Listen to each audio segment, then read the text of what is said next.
Brooklyn Independent Television.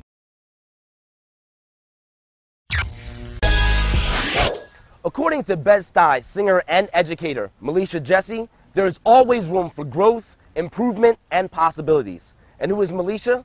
Well, she is an operatic singer, educator, and founder of the Muse Salon Collaborative, a network of artists, visionaries, life enthusiasts who are all dedicated to their community.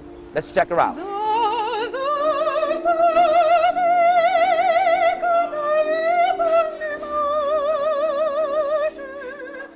My name is Melisha Jessie.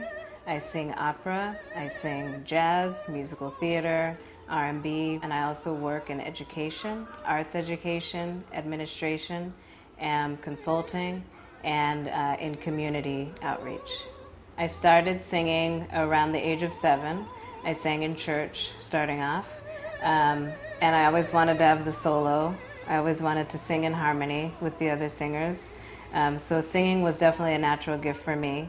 My mother and my grandfather are both singers, and they sang in 4-part harmony, barbershop kind of things back in the 50s. So music runs in my blood.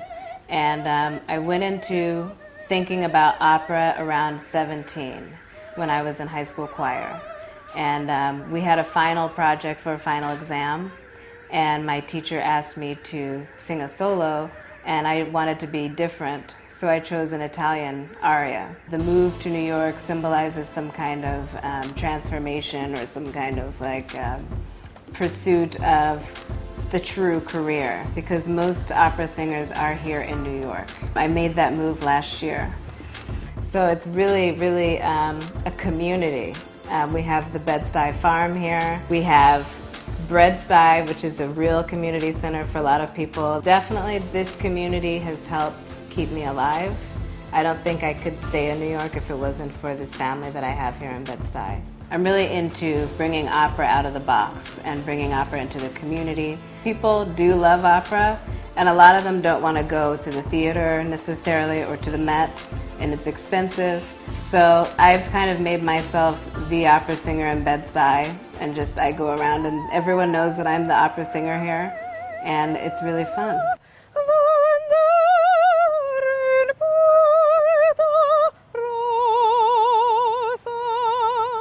We talked with another friend of ours, Jonathan Landau. He runs the Lab 24/7, and him and I and Sean Peters talked about doing an opera bomb.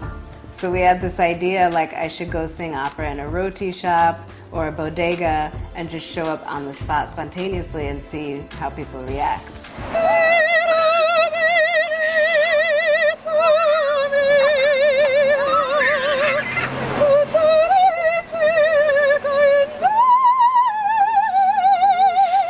I sang on Broadway just as people were stopping in their cars in traffic, and that was really funny. I went to a barber shop.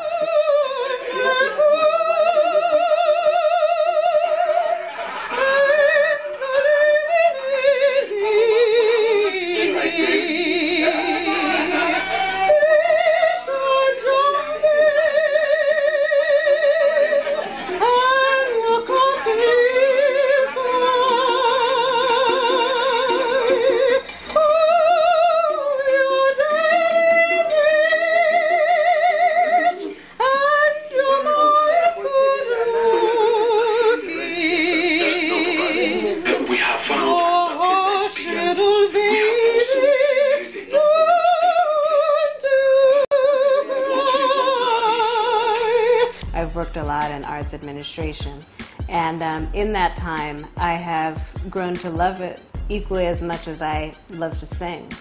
And I'm working now with some organizations doing projects. One of them was Brownstone Books. She did a summer camp called The Double Daring Girls, and I was the musical director for that. And I put together an organization called Muse Salon Collaborative. And that is a collaborative of artists that bring together all of their gifts and talents and put them together because we are often looking for resources. And so we come together as a network to help each other with our projects and to make them possible. A mark that I want to make in Brooklyn is an artist that is also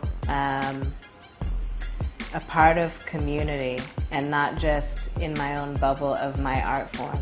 Opera is a very separate kind of art form. It seems separate to a lot of people. It's something that's in me that doesn't necessarily limit me to just opera. My favorite music is Caribbean music, African Latin music, Cuban. I want to be the kind of artist that you don't put in a box, that you can call for various projects. And I want people to also embrace that in themselves. And Muse Salon kind of brings all different artists of any medium together to collaborate in community and to shine.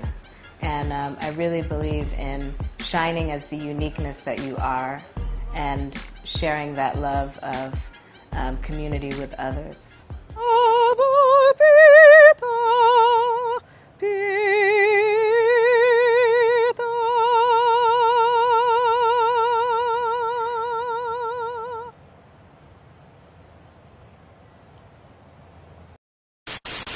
Watch this and other Brooklyn Independent Television episodes online at brickartsmedia.org/BIT.